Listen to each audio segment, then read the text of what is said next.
আসসালামু আলাইকুম ওয়া রাহমাতুল্লাহি ওয়া বারাকাতুহু। হুগলি জেলায় যে ইজতেমা চলছিল গত কয়েকদিন ধরে, সেই ইজতেমায় আমি আমার নিজের অভিজ্ঞতা দিয়ে বা আমি যেটা দেখতে পেয়েছি সেগুলোই আমি তোমাদের কাছে আজকে শেয়ার করছি। ১ নম্বর, যেমন ওই জায়গাতে কত মানুষ জমায়েত হয়েছে এবং চারিপাশে অনেকের আলুর বিল রয়েছে, চাষ করেছে, কিন্তু সে আলুর বিলগুলো একটাও ক্ষতি হয়নি। তারপরে ওই জায়গাতে অনেক মানুষ এসেছিল, আহলে হাদিস ফুরফুরা জামাত থেকে অনেক মানুষই এসেছিল। ওই জায়গাতে কোনো রকম রাজনৈতিক বক্তব্য বা কোনো খারাপ বক্তব্য এখানে প্রকাশ করা হয়নি। যেই মাসালা বা যে ফতোয়া যেগুলো ইখতিলাফ রয়েছে সেই রকম ফতোয়া কিন্তু কালকে যে ওই জায়গাতে বক্তব্য দেওয়া হয়নি। এবং কি অনেক মানুষ ওই জায়গাতে এসেছিল যারা সব সময়ের জন্য বলে যে এই আমাদের ভারতবর্ষে হিন্দুরা বিপদে রয়েছে।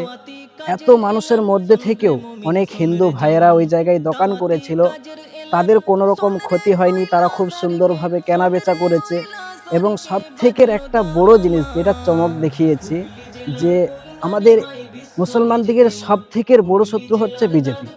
সেই বিজেপির একটা গাড়ি ইজতেমার মধ্যে দাঁড়িয়েছিল, কিন্তু কোনো মানুষ ওই গাড়ির উপর একটা আঁচ পর্যন্ত লাগায়নি বা একটা আয়না সুদ্ধম ভেঙে দেয়নি। কারণ হ্যাঁ, মুসলমানরা সবসময়ের জন্য শান্তি চাই, সবসময় ইসলাম যেহেতু শান্তির ধর্ম, তাই কিছু রাজনৈতিক নেতাদের কারণে নিজেদের একতা বা নিজেদের ঐক্যবদ্ধ যেন নষ্ট না হয়ে যায়, এতটুকুনি আমি বলতে চাই। আসসালামু আলাইকুম ওয়া রাহমাতুল্লাহি ওয়া বারাকাতুহু। শুদ্ধ কলেমা হুগলি জেলার পরিণামে ভাই বিশ্ব ইজতেমা, হুগলি জেলার দাদপুরেতে বিশ্ব ইজতেমা। শোন রে মমিন শোন রে জওয়ান, দাওয়াতি কাজের এলান।